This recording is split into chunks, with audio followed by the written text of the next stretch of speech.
وَإِذْ أَوْحَيْتُ إِلَى الْحَوَارِيِّينَ أَنْ آمِنُوا بِي وَبِرَسُولِي قَالُوا آمَنَّا وَاشْهَدْ بِأَنَّنَا مُسْلِمُونَ۔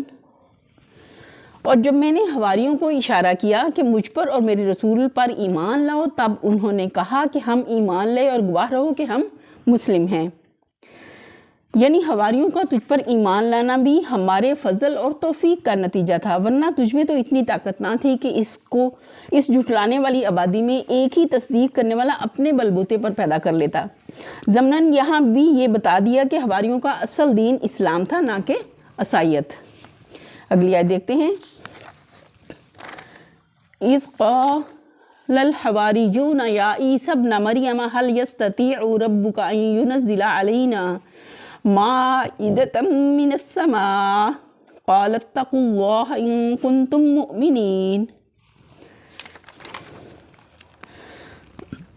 حواریوں کے سلسلے میں یہ واقعہ بھی یاد رہے کہ جب حواریوں نے کہا اے عیسیٰ ابن مریم، کیا آپ کا رب ہم پر آسمان سے کھانے کا ایک خوان اتار سکتا ہے، دسترخوان جیسے؟ تو عیسیٰ نے کہا اللہ سے ڈرو اگر تم مومن ہو۔ چونکہ حواریوں کا ذکر آ گیا تھا، اس لیے سلسلے کلام کو توڑ کر جملہ معترضہ کے طور پر یہاں حواریوں ہی کے متعلق ایک اور واقعہ بھی کی طرف بھی اشارہ کر دیا گیا، جس سے یہ بات صاف ظاہر ہوتی ہے کہ مسیح سے براہ راست جن شاگردوں نے تعلیم پائی تھی وہ مسیح کو ایک انسان اور ایک بندہ سمجھتے تھے، اور ان کے وہم و گمان میں بھی اپنے مرشد کے خدا یا شریک خدا یا فرزند خدا ہونے کا تصور نہ تھا۔ نیز یہ کہ مسیح نے خود بھی اپنے آپ کو ان کے سامنے ایک بندہ بے اختیار کی حیثیت سے پیش کیا تھا۔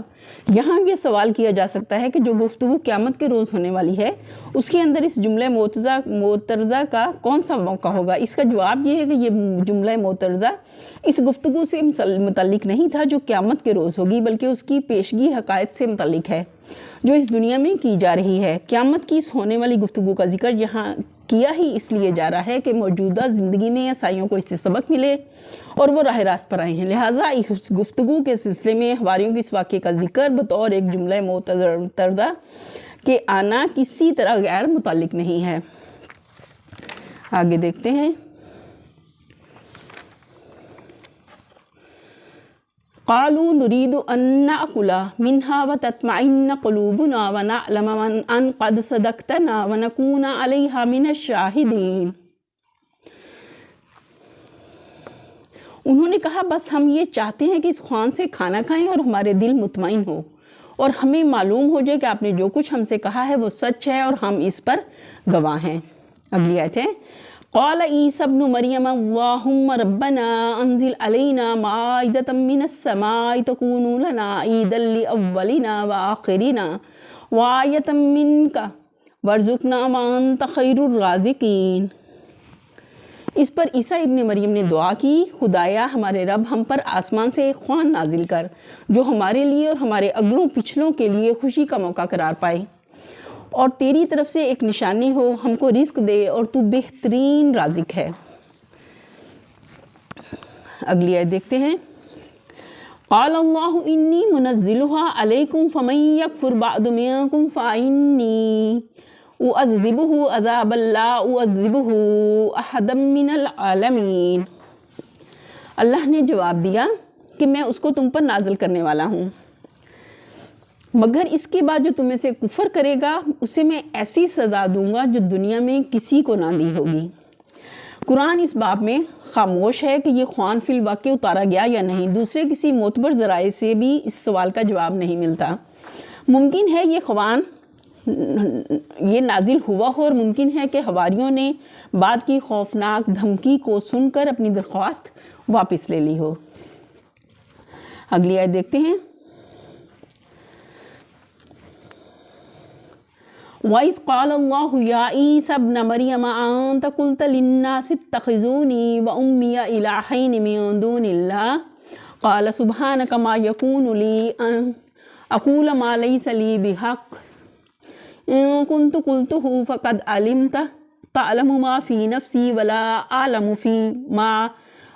أَعْلَمُ مَا فِي نَفْسِكَ إِنَّكَ أَنْتَ عَلَّامُ الْغُيُوبِ۔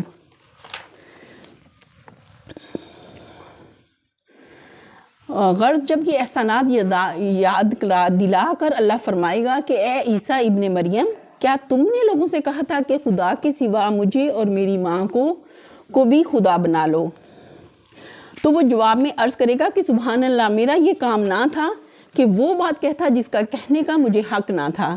اگر میں نے ایسی بات کہی ہوتی تو آپ کو ضرور علم ہوتا۔ آپ جانتے ہیں جو کچھ میرے دل میں ہے، اور میں نہیں جانتا جو کچھ آپ کے دل میں ہے۔ آپ تو ساری پوشیدہ حقیقتوں کے عالم ہیں۔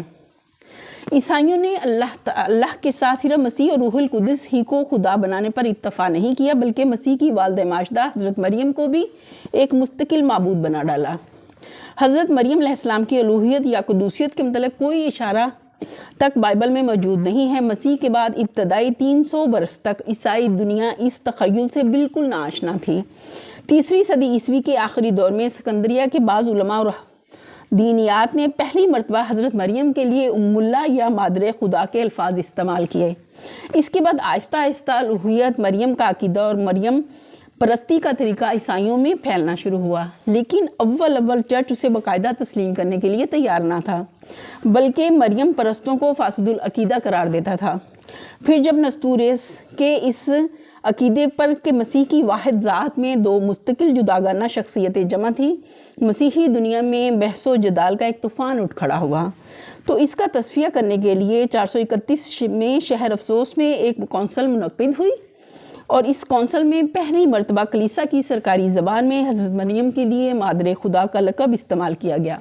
اس کا نتیجہ یہ ہوا کہ مریم پرستی کا جو مرض اب تک کلیسا کے باہر پھیل رہا تھا، اس کے بعد کلیسا کے اندر بھی تیزی سے پھیلنے لگا، حتیٰ کہ نزول قرآن کے زمانے تک پہنچتے حضرت مریم اتنی بڑی دیوی بن گئی کہ باپ، بیٹا اور روح القدس تینوں ان کے سامنے ہینچ ہو گئے۔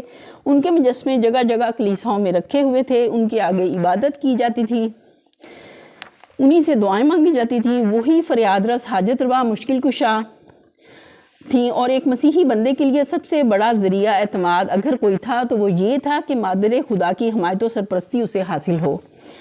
کیسر جسٹنین اپنے ایک قانون کی تمہید میں حضرت مریم کو اپنی سلطنت کا حامی و ناصر قرار دیتا ہے۔ اس کا مشہور جنرل نرسیس میدان جنگ میں حضرت مریم سے ہدایت و رہنمائی طلب کرتا ہے۔ نبی صلی اللہ علیہ وسلم کے ہم اثر کیسر ہرکل نے اپنے جھنڈے پر مادر خدا کی تصویر بنا رکھی تھی، اور اسے یقین تھا کہ اس تصویر کی برکت سے جھنڈا سرنگوں نہ ہوگا۔ اگرچہ بعد کی صدیوں میں اس تحریک اصلاح کے اثر سے پروٹسٹنٹ عیسائیوں نے مریم پرستی کے خلاف شدت سے آواز اٹھائی، لیکن رومن کیتھولک کلیسا آج تک اس مسلک پر قائم ہے۔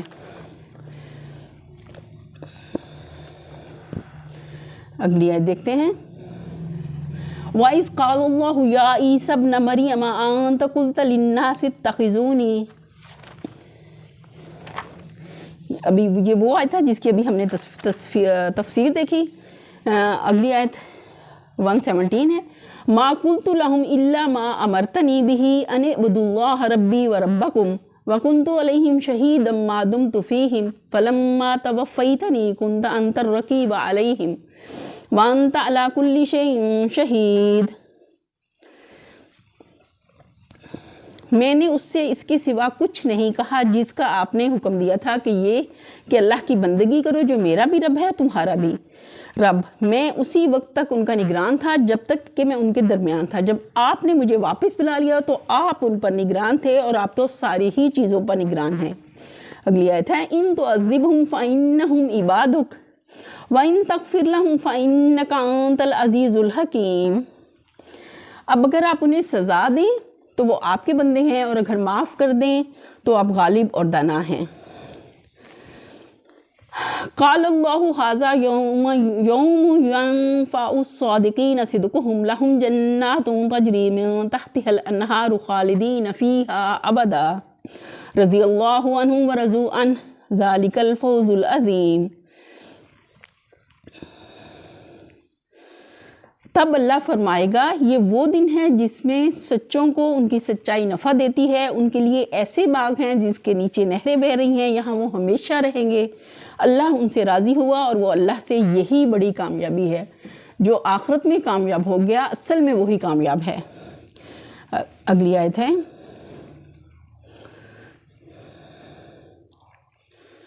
للہ ملک السماوات والارض وما فیہن وہو علی کل شیء قدیر۔ زمینوں اور آسمان اور تمام موجودات کی بادشاہی اللہ ہی کے لیے ہے اور وہ ہر چیز پر قدرت رکھتا ہے۔ اللہ کی رحمت کے ساتھ ہماری سورہ المائدہ کمپلیٹ ہوئی۔ آج ہم شروع کر رہے ہیں سورہ الانعام۔ اعوذ باللہ من الشیطان الرجیم، بسم اللہ الرحمن الرحیم۔ الحمد للہ الذی خلق السماوات والارض وجعل الظلمات والنور ثم الذین کفروا بربہم یعدلون۔ تعریف اللہ کے لیے ہے جس نے زمین اور آسمان بنائے، روشنی اور تاریکیاں پیدا کی، پھر بھی وہ لوگ جنہوں نے دعوت حق کو ماننے سے انکار کر دیا دوسروں کو اپنے رب کا ہمسر ٹھہرا رہے ہیں۔ یاد رہے کہ مخاطب وہ مشرکین عرب ہیں جو اس بات کو تسلیم کرتے تھے کہ زمینوں آسمان کا خالق اللہ ہے، وہی دن نکالتا ہے اور رات لاتا ہے، اور اسی نے آفتاب و ماہتاب کو وجود بخشا ہے۔ ان میں سے کسی کا بھی یہ عقیدہ نہ تھا کہ یہ کام حبل، لات یا عزا یا کسی اور دیوی یا دیوتا کے ہیں۔ اسی لیے ان کو خطاب کرتے ہوئے فرمایا جا رہا ہے کہ نادانو، جب تم خود یہ مانتے ہو کہ زمینوں آسمان کا خالق اور گردش لیل و نہار کا فاعل اللہ ہے، تو یہ دوسرے کون ہوتے ہیں ان کے سامنے سجدے کرتے ہو، نظریں اور نیازیں چڑھاتے ہو، دعائیں مانگتے ہو اور اپنی حاجتیں پیش کرتے ہو۔ اگلی آیت ہے هو الذی خلقکم من طین ثم قضی اجلا واجل مسمى عنده ثم انتم تمترون۔ وہی ہے جس نے تم کو مٹی سے پیدا کیا، پھر تمہارے لیے زندگی کی ایک مدت مقرر کر دی اور ایک دوسری مدت بھی ہے جو اس کے ہاں طے شدہ ہے، مگر تم لوگ ہو کہ شک میں پڑے ہوئے ہو۔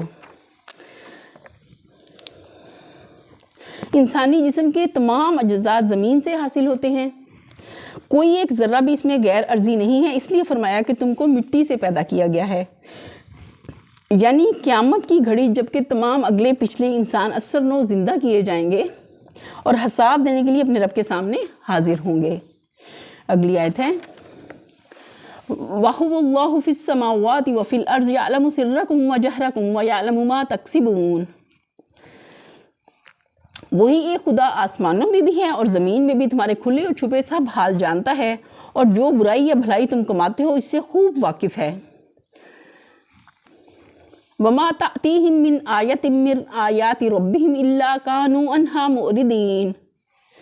لوگوں کا حال یہ ہے کہ ان کے رب کی نشانیوں میں سے کوئی نشانی ایسی نہیں ہے جو ان کے سامنے آئی ہو اور انہوں نے اس سے منہ نہ موڑ لیا ہو۔ اگلی آیت ہے فَقَدْ كَذَّبُوا بِالْحَقِّ لَمَّا جَاءَهُمْ فَسَوْفَ يَأْتِيهِمْ أَنبَاءُ مَا كَانُوا بِهِ يَسْتَهْزِئُونَ۔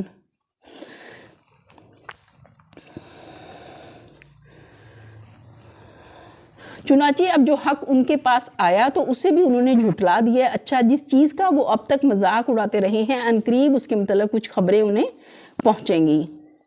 اشارہ ہے ہجرت اور ان کامیابیوں کی طرف جو ہجرت کے بعد اسلام کو پے در پے حاصل ہونے والی تھیں، اور جس وقت یہ اشارہ فرمایا گیا اس وقت نہ کفار یہ گمان کر سکتے تھے کہ کس قسم کی خبریں انہیں پہنچنے والی ہیں، نہ مسلمانوں ہی کے ذہن میں اس کا کوئی تصور تھا، بلکہ نبی صلی اللہ علیہ وسلم خود بھی آئندہ کے امکانات سے بے خبر تھے کہ غیب کا علم نبی کو بھی نہیں ہوتا، ان کو بھی اتنا ہی ہوتا ہے جتنا اللہ وحی کے ذریعے ان کو دیتا ہے۔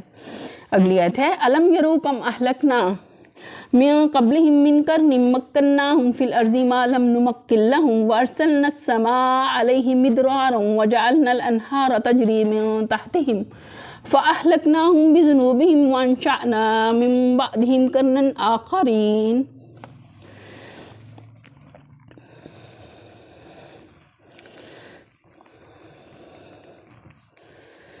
کیا انہوں نے نہیں دیکھا کہ ان سے پہلے کتنی ایسی قوموں کو ہم ہلاک کر چکے ہیں جن کا اپنے زمانے میں دور دورہ تھا رہا ہے، ان کو ہم نے زمین میں وہ اقتدار بخشا جو تمہیں نہیں بخشا، ان پر ہم نے آسمان سے خوب بارشیں برسائیں اور ان کے نیچے نہریں بہا دی، مگر جب انہوں نے کفران نعمت کیا تو آخرکار ہم نے ان کے گناہوں کی پاداش میں انہیں تباہ کر دیا اور ان کی جگہ دوسری قوموں کو اٹھایا۔ وَلَوْ نَزَّلْنَا عَلَيْكَ كِتَابًا فِي قِرْطَاسٍ فَلَمَسُوهُ بِأَيْدِيهِمْ لَقَالَ الَّذِينَ كَفَرُوا إِنْ هَذَا إِلَّا سِحْرٌ مُبِينٌ۔ اے پیغمبر، اگر ہم تمہارے اوپر کوئی کاغذ میں لکھی ہوئی کتاب بھی اتار دیتے اور لوگ اسے اپنے ہاتھوں سے چھو کر بھی دیکھ لیتے، تب بھی جنہوں نے انکار کیا ہے وہ یہی کہتے کہ یہ تو صریح جادو ہے۔ وَقَالُوا لَوْلَا أُنزِلَ عَلَيْهِ مَلَكٌ، وَلَوْ أَنزَلْنَا مَلَكًا لَقُضِيَ الْأَمْرُ ثُمَّ لَا يُنظَرُونَ۔ کہتے ہیں کہ اس نبی پر کوئی فرشتہ کیوں نہیں اتارا گیا؟ اگر کہیں ہم نے فرشتہ اتار دیا ہوتا تو اب تک فیصلہ کبھی کا ہو چکا ہوتا، پھر انہیں کوئی مہلت نہ دی جاتی۔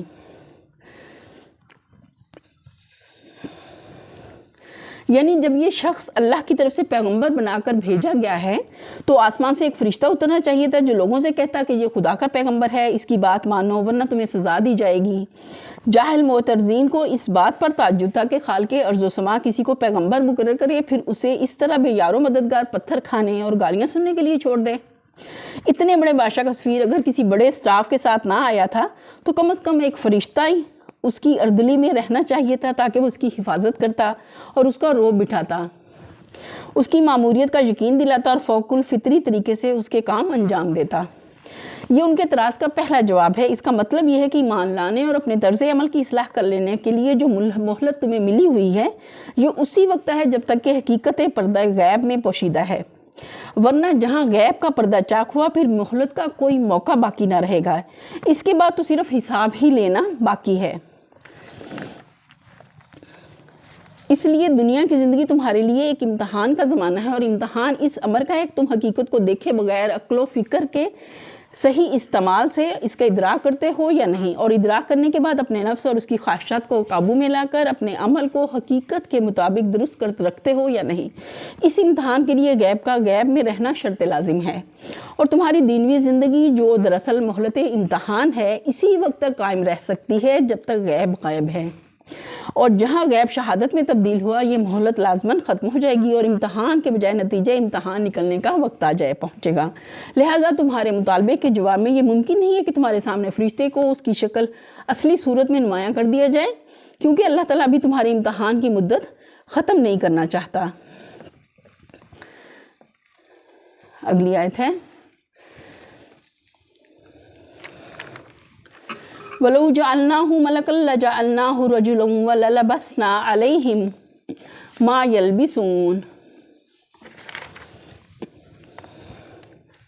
اور اگر ہم فرشتے کو اتارتے تب بھی اسے انسانی شکل ہی میں اتارتے، اور اس طرح انہیں اسی شبے میں مبتلا کر دیتے جس میں اب یہ مبتلا ہیں۔ یہ ان کے اعتراض کا دوسرا جواب ہے۔ فرشتے کے آنے کی پہلی صورت یہ ہو سکتی تھی کہ وہ لوگوں کے سامنے اپنی اصلی غیبی صورت میں ظاہر ہوتا، لیکن اوپر بتا دیا گیا کہ ابھی اس کا وقت نہیں آیا۔ اب دوسری صورت یہ باقی رہ گئی کہ وہ انسانی صورت میں ہے، اور اس کے متعلق فرمایا جا رہا ہے کہ اگر وہ انسانی صورت میں آئے تو اس کے مامور من اللہ ہونے میں تم کو وہی اشتباہ پیش آئے گا جو نبی صلی اللہ علیہ وسلم کے مامور من اللہ ہونے میں پیش آ رہا ہے۔ اگلی آیت ہے وَلَقَدِ اسْتُهْزِئَ بِرُسُلٍ مِّن قَبْلِكَ فَحَاقَ بِالَّذِينَ سَخِرُوا مِنْهُمْ مَا كَانُوا بِهِ يَسْتَهْزِئُونَ۔ اے محمد تم سے پہلے بھی بہت سے رسولوں کا مذاق اڑایا جا چکا، مگر ان مذاق اڑانے والوں پر آخرکار وہی حقیقت مسلط ہو کر رہی جس کا وہ مذاق اڑاتے تھے۔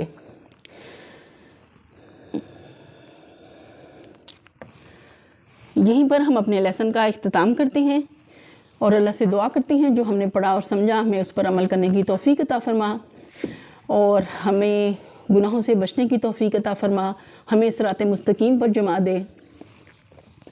اے باری تعالیٰ قرآن کو ہمارے حق میں حجت بنانا نہ کہ ہمارے خلاف۔